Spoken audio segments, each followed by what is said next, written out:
Le temps du réveil.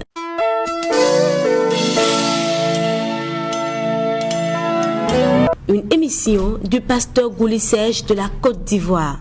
Tu peux faire ce que tu veux. Toi qui m'écoutes, personne ne te voit. Mais l'heure de la repentance est arrivée. L'heure de changer de vie est arrivée. L'heure de revenir à Dieu est arrivée. L'heure de craindre Dieu est arrivée. Le temps du réveil, l'émission qui vous éclaire à travers des thèmes poignants, des thèmes qui vous aident à approfondir vos connaissances sur le royaume des cieux. Un démon t'attaque, tu pleures en priant. Pourquoi? Nous sommes une puissance. Tu es une puissance.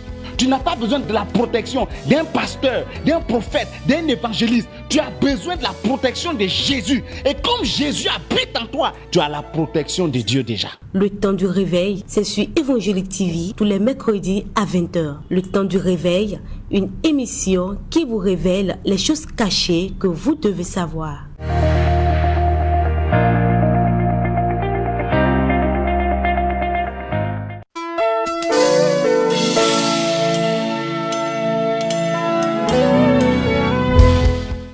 Bonjour chers frères et sœurs, que la grâce du Seigneur soit sur vous. Nous sommes encore là en ce jour pour encore parler de la part du Seigneur.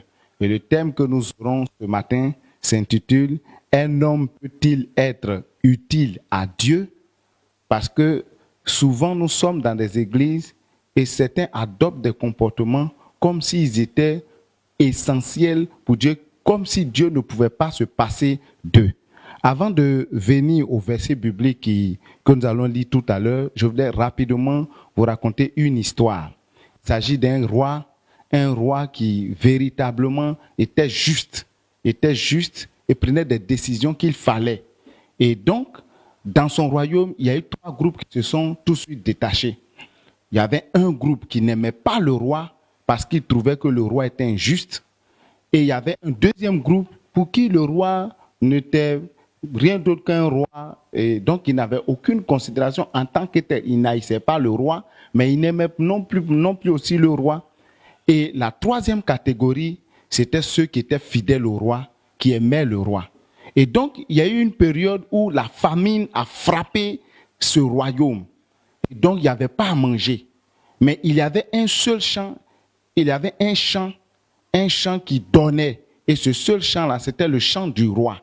Et donc, c'est là-bas qu'on pouvait avoir encore la nourriture. Et donc, un bon matin, il y a un édit du roi qui est sorti comme quoi tous les habitants de ce royaume devaient aller dans le champ du roi, travailler, cueillir le blé et envoyer ce blé-là au palais royal pour qu'il ne manque point de nourriture chez le roi. Et donc, quand l'édit a été lancé, chacun est parti. Mais quand ils sont arrivés là-bas, ceux qui n'aimaient pas le roi ont commencé à ramasser les herbes. On commençait à faire des sacs de blé, mais en herbes. C'est-à-dire qu'ils ramassaient les herbes et ils mettaient dans les sacs. Parce que pour eux, ils n'avaient rien à manger et le roi se permettait de les utiliser. Et donc, ils prenaient ces herbes-là qu'ils mettaient dans le sac. Et la deuxième catégorie, eux, ils étaient un peu pressés et donc ils coupaient le blé, mais il y avait aussi beaucoup de tiges dedans. Donc ils faisaient des sacs mi-remplis. Et la troisième catégorie, ils faisaient des sacs vraiment remplis. Ils coupaient le blé seulement et ils faisaient des sacs remplis uniquement que de blé. Donc quand l'heure est arrivée, les soldats ont fait signe à tous ceux qui étaient venus de retourner, d'aller au palais royal et de déposer ce que chacun avait cueilli. Et donc, quand ils sont arrivés, le roi est sorti et ému de compassion en voyant son peuple, a lancé un seul mot d'ordre. Il a dit que chacun retourne chez lui avec ce qu'il a cueilli. Quand il a dit ça, il y a un groupe qui s'est mis à pleurer. Il y a un autre groupe qui a commencé à se mordre les lèvres. Le premier groupe qui a commencé à pleurer, c'est le groupe qui avait mis uniquement que des herbes dans le sac. Parce que pour eux, ce qu'ils étaient en train d'amasser était pour le roi. Mais ils ne savaient pas ce que le roi préparait. Et donc, pour répondre à la question de savoir, est-ce qu'un homme peut être utile à Dieu? Nous allons prendre nos Bibles dans Job 22, le verset 2 au verset 3 que je lis. Un homme peut-il être utile à Dieu? Non. Le sage n'est utile qu'à lui-même. Si tu es juste, est-ce à l'avantage du Tout-Puissant? Si tu es intègre dans tes voies, qu'il y gagne-t-il? Donc pour répondre à notre question, la Bible nous dit qu'un homme ne peut pas être utile à Dieu en tant que tel.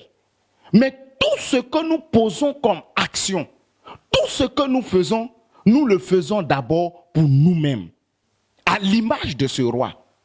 Toutes les actions que nous posons, nous les posons d'abord pour nous-mêmes. La Bible dit, si tu es juste, que tu vis dans la sanctification, qu'est-ce que Dieu gagne à ce que toi tu sois juste? Si tu es pur, qu'est-ce que Dieu gagne à ce que tu sois pur? Si tu obéis à la parole de Dieu, qu'est-ce que Dieu gagne à ce que toi, tu obéisses à la parole de Dieu? Peut-être son amour, la manifestation de son amour, parce que comme il nous aime, ce qu'il souhaiterait pour nous, c'est que nous obéissions à sa parole pour que nous ayons la vie. Mais sinon, les premiers bénéficiaires de notre obéissance à la parole de Dieu, c'est d'abord nous-mêmes. Il y a plusieurs personnes qui pensent que quand Dieu, par le canal du pasteur, leur donne des directives, c'est parce que Dieu a besoin d'eux, ou bien Dieu est serré d'eux, ou bien le pasteur n'a rien à faire. Mais tu te trompes. Tout ce que tu poses comme action est d'abord pour toi-même. Si tu ne vis pas selon Dieu, c'est contre toi que tu es en train de poser cette action. Il y a un frère en Christ qui a perdu sa femme, et quand sa femme décédait, il n'avait pas doté sa femme. Et c'est ainsi qu'il allait au village avec les pasteurs. Les pasteurs l'ont accompagné au village. Il arrive là-bas, les parents de sa femme l'ont appelé à côté et lui ont dit qu'ils devaient doter leur fille qui était décédée. Au lieu de se référer au pasteur, il n'a pas fait ça. Il a cru qu'il pouvait gérer ça lui-même. Et il allait voir les parents de la dame qui est décédée et il a doté. Et en faisant en posant ce acte-là, il a été envoûté. Et donc, quand il est revenu, les pasteurs d'abord lui ont demandé depuis le village, est-ce qu'il avait posé des actions? Il a nié tout en bloc, il a dit qu'il n'avait rien fait. Il arrive à Abidjan, quelque temps après, son cou commence à gonfler. Son cou commence à gonfler. Ils lui ont demandé, mais quand tu es parti au village là, qu'est-ce que tu as fait? Le frère dit qu'il n'a rien fait. Jusqu'à ce qu'il arrive à un stade où il ne pouvait plus parler. C'est là qu'un de ses fils va avouer que papa, quand il est allé au village, il a doté notre maman qui est décédée. Pour lui, quand il s'est caché pour poser cette action-là, c'est au pasteur qu'il faisait du mal. Peut-être pour lui, s'il avait dit ça au pasteur, le pasteur allait peut-être prendre des décisions qui allaient peut-être envoyer des problèmes. Lui, il avait voulu éviter des problèmes. Mais voilà ce qui lui est arrivé. Tu n'es utile qu'à toi-même. Ton obéissance ne peut te sauver que toi-même. Dieu dit ta justice ne lui sert à rien. Si tu es juste, c'est pour toi-même. C'est pour cela, étant dans la maison de Dieu, nous devons faire attention à toutes les actions que nous posons dans la maison de Dieu. Parce que quand Dieu te bénit, ou bien Dieu t'accorde une petite grâce, un petit don, tu penses que dans l'église là, on ne peut pas se passer de toi. Tu penses que dans l'église là, sans toi, rien ne peut évoluer. J'étais comme toi hier. Moi aussi, je croyais à un moment donné de ma vie spirituelle qu'on ne pouvait pas se passer de moi. Mais Dieu m'a montré le contraire.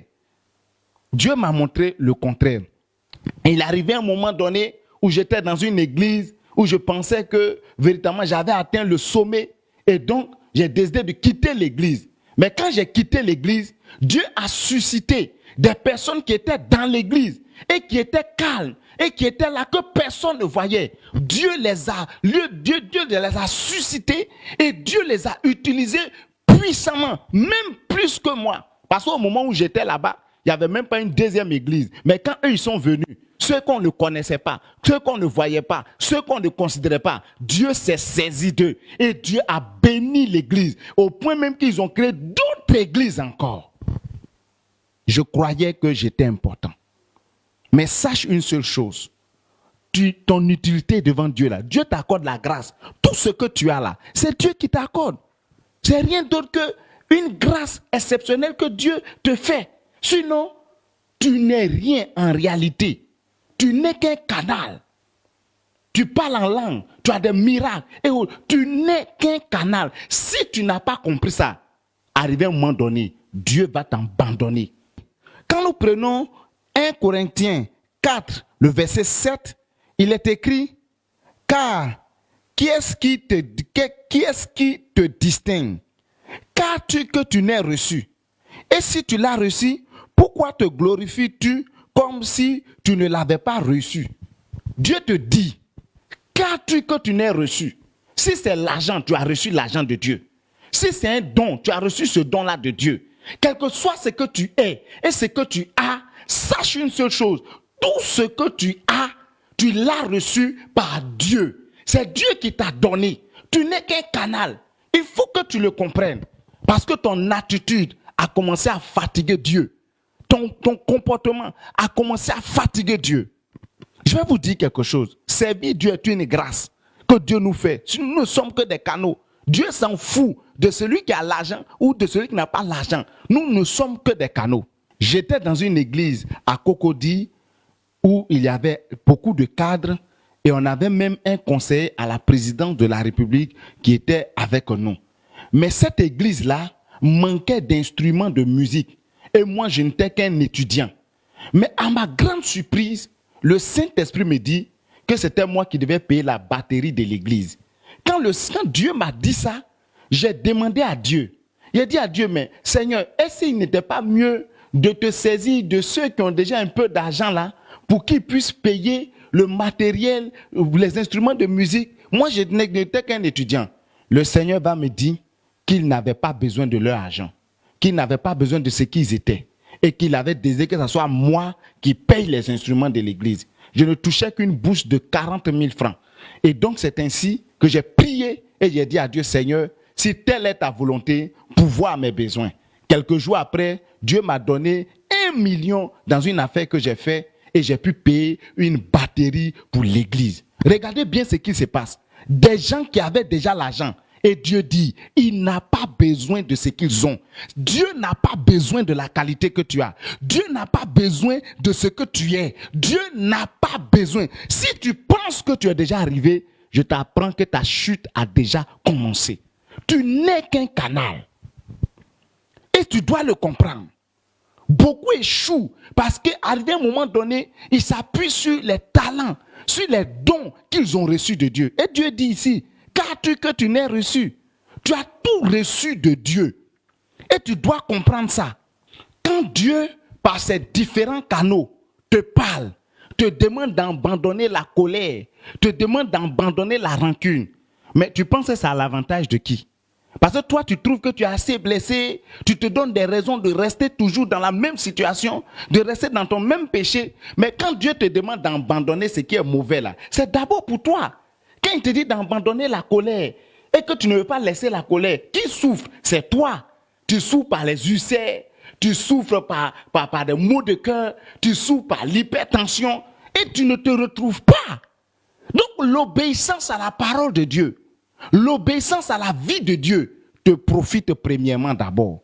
Et d'abord premièrement pour toi. La Bible dit que ton utilité n'est rien. C'est Dieu qui fait grâce. Et Dieu dit dans sa parole que lui-même, de la bouche de ceux qui sont à la mamelle, il dit sa louange.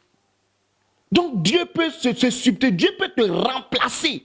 Dieu peut te, quel que soit qui tu es, quel que soit le talent que tu es, Dieu peut te remplacer. Il y a des gens même qui vont jusqu'à confisquer leur dîme ou bien refuser de faire don au pasteur. Parce que pour eux, s'ils ne font plus ça, Dieu, le pasteur va mourir de faim. Ou bien l'œuvre de Dieu va s'arrêter. Mais tu te trompes. Il y avait dans une église un frère qui avait de l'argent. Et comme il avait de l'argent, on ne pouvait plus lui parler. Parce que lui, c'était lui qui avait l'argent. C'est lui qui faisait tout dans l'église.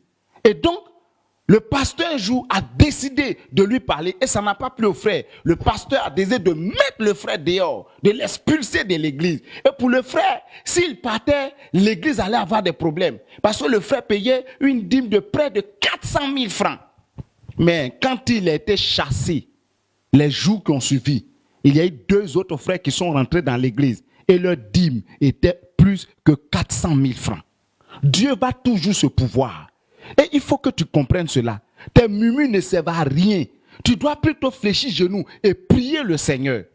Dieu t'a accordé beaucoup de faveurs, mais tu n'as pas su profiter de ces faveurs. Tu n'as pas su gérer ces faveurs. Il y avait dans une église à Ness, il y a une église à Ness qui avait perdu un membre. Et donc, ils se sont référés à leur pasteur. Et donc, le pasteur n'a pas réagi. Le pasteur n'est pas venu leur rendre visite. Et donc, ils ont été frustrés parce qu'ils ont eu un malheur. Et ils ont appelé le pasteur. Et le pasteur n'est pas venu les voir. Parce que le pasteur gérait l'église principale qui était en ville. Et eux, ils étaient dans un village. Donc, ils sont allés, ils ont enterré le frère. Et quand ils sont revenus, ils ont été tellement touchés par l'attitude du pasteur qu'ils ont décidé de changer le nom de l'église. C'est-à-dire, ils ont enlevé la pancarte de l'église et ils ont planté une nouvelle pancarte devant l'église avec un nouveau nom. Et donc, ils ont rejeté la doctrine, ils ont rejeté l'église. Pour eux, en se comportant ainsi, l'église allait totalement mourir. L'église du pasteur allait mourir. Mais comme c'était une œuvre qui venait de Dieu, ils n'ont pas cherché à savoir pourquoi le pasteur n'est pas venu. Mais ils ont réagi automatiquement. Et parmi ces frères-là, il y a 3 qui se sont levés. Le diacre, il y avait un diacre et sa femme et un instituteur qui étaient aussi dans ce village et qui ont dit qu'ils ne se reconnaissaient pas dans la décision que ces frères, ces anciens, que ce peuple-là avait choisi. Et donc, ils se sont retirés. Quand ils se sont retirés, ils ont commencé à prier à 3. Mais de ces 3 personnes, une autre grande église est née. Et de cette grande église, plusieurs autres églises sont nées encore. Je veux que tu comprennes quelque chose ce soir et je te parle directement. Quelle que soit la frustration dont tu as été l'objet, quel que soit le problème que tu as eu à l'église, quelle que soit la situation que tu es en train de traverser, c'est l'heure de te relever. Tu dois te relever. Parce que si tu dures dans cette position, Dieu va te remplacer. Prends l'histoire d'Élie. Élie pensait qu'il était un prophète hors pair. Et quand Dieu lui a demandé, il a commencé à se plaindre. Quand il a commencé à se plaindre, Dieu lui a dit, va, où est Élisée à ta place? Où est Élisée à ta place comme prophète? Malgré toute la carrure qu'il avait, Dieu lui a suscité un héritier. Et Élisée a été utilisé plus puissamment qu'Élie. Sache une seule chose. Arrête de te plaindre. Arrête de voir les erreurs des autres. Et fais ce pourquoi Dieu t'a établi. Dieu t'a donné un ministère. Quel que soit qui tu es dans l'église, même si tu viens de rentrer aujourd'hui dans l'église, Dieu t'a donné un ministère. Dieu t'appelle à quelque chose. Pas forcément en plein temps, mais Dieu t'appelle à quelque chose. C'est à quoi Dieu t'appelle. Rassure-toi que tu le fais bien. C'est tout. Si tu fais bien, tu verras que Dieu sera content de toi. Mais si tu fais mal, Dieu va te susciter un remplaçant. Et tu vas voir que lui qui va venir sera plus puissamment utilisé que toi. Tu seras dépassé. Donc nous devons respecter les hommes de Dieu que Dieu a établis sur nous en obéissant à la parole biblique qu'il nous donne parce que c'est pour notre bien. Ta consécration, ta sanctification ne peut que te profiter. C'est pour ça que tu dois être humble et tu dois reconnaître la main de Dieu dans tout ce qui t'arrive de bien. Dans tout ce que tu fais, tu dois reconnaître la main de Dieu. Pour conclure, quand nous prenons Luc 17, le verset 10, il est écrit, « Vous de même, quand vous avez fait tout ce qu'il vous a été ordonné, dites, nous sommes des serviteurs inutiles. Nous avons fait ce que nous devions faire. » Pour conclure, je voudrais véritablement que tu médites sur ce verset. Tu es utile à Dieu, c'est vrai. Dieu a besoin des hommes. Mais toi, tu dois comprendre que tout ce que Dieu te permet de faire, c'est par sa grâce. Donc, quand nous prenons 1 Corinthiens 10, le verset 31, qui dit, « Soit donc que vous mangiez, soit que vous buviez, soit que vous fassiez quelque autre chose, faites tout pour la gloire de Dieu. » Quel que soit tout ce que tu fais dans la maison de Dieu, tu dois faire tout pour la gloire de Dieu parce que tu es un canal inutile. que tu payes ta dîme, à un pasteur, que tu pries pour les gens et les gens sont guéris, quel que soit tout ce que tu fais, tu dois reconnaître que tu es un canal inutile et que sans Dieu, tu ne peux rien. Que la grâce de Dieu soit sur toi et que Dieu te pardonne toute action que tu avais posée et qui n'était pas à sa gloire. Relève-toi maintenant et sais Dieu comme il se doit. Que Dieu vous bénisse.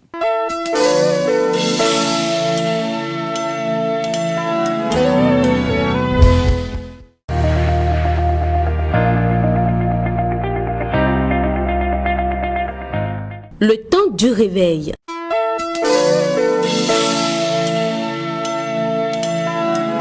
Une émission du pasteur Goulisège de la Côte d'Ivoire.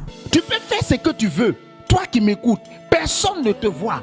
Mais l'heure de la repentance est arrivée. L'heure de changer de vie est arrivée. L'heure de revenir à Dieu est arrivée. L'heure de craindre Dieu est arrivée. Le temps du réveil, l'émission qui vous éclaire à travers des thèmes poignants, des thèmes qui vous aident à approfondir vos connaissances sur le royaume des cieux. Un démon t'attaque, tu pleures en priant. Pourquoi? Nous sommes une puissance. Tu es une puissance. Tu n'as pas besoin de la protection d'un pasteur, d'un prophète, d'un évangéliste. Tu as besoin de la protection de Jésus. Et comme Jésus habite en toi, tu as la protection de Dieu déjà. Le temps du réveil, c'est sur Évangélique TV tous les mercredis à 20h. Le temps du réveil, une émission qui vous révèle les choses cachées que vous devez savoir.